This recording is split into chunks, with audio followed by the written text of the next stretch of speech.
Now let's take some time and unpack who the temporary workers and informal workers are. Who are these groups? Basically, these are people who are either employed in informal sectors or employed in formal sectors but informally. In terms of just the temporary workers, examples, for example, you find people who are employed through labor brokers fall into this category.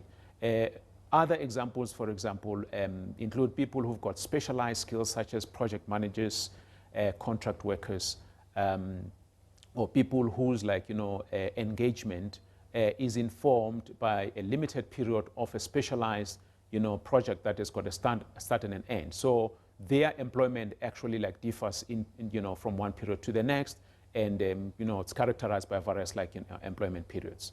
Now coming back a bit on informal workers. Informal workers, these people also constitute a large chunk of those people who are not part of and parcel of the social security system. These people are employed in sectors such as in the domestic service, either as people who are helpers in the houses or gardeners, albeit the fact that the Department of Labor of late has actually embarked on an initiative to specifically cater for this group of people. And but other examples, for example, are people who are farm workers or people in the agricultural sector. There are other possible workable solutions that we need to consider as stakeholders, such as creation of suitable, special retirement, savings fund for such people.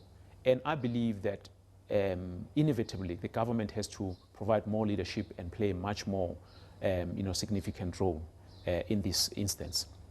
But also various sectors such as the communication sector, the construction sector, they can form what I call, the sector type funds to cater for such people. And that's like talking to the retirement savings part. But let's look at the risk products. The risk products is a funding issue.